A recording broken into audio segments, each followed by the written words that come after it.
1/4 చేసి మీరు ఏ ప్రసాదం తీసుకుంటారో రోజు ఎన్ని కిలోలు తీసుకుంటారో దాన్ని 1/4 చేయండి.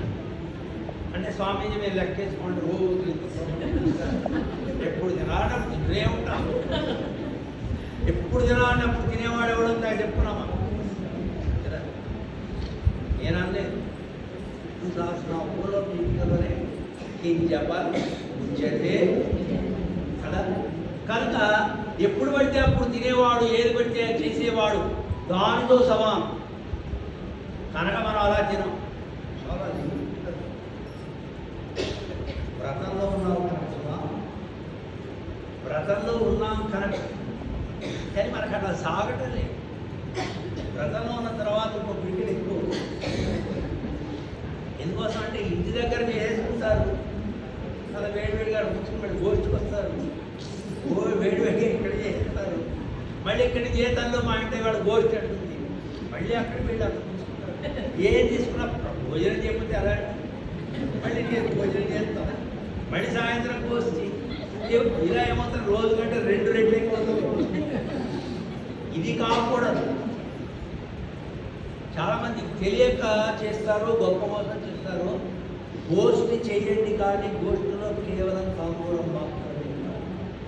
తాంబూలంలో కూడా పండు మాత్రమే ఇవ్వాలి.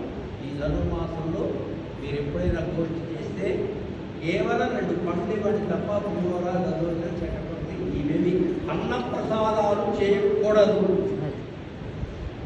నియమంలో మీరున్నారు, వాడు పెట్టకూడదు, మనం తీసుకుంటాం. మేము ప్రాంతం వెళ్ళాం, స్వామీజీ ధనుర్మాసం బాగా చేస్తామంటే ఏం చేస్తారే ఇంత భోజనాలు పెడతామంట. ధనుర్మాసం ఇంత భోజనాలు ఏంటి కాదు, కుదరదు. అది ఎక్కడ పడితే అక్కడ తినకూడదు, ఏది పడితే అది తినకూడదు, ఎంత పడితే అంత తినకూడదు. చాలా భగవన్ నివేదితమైన పదార్థం అల్పంగా తీసుకోవాలి. ఇది శారీరక నియమం.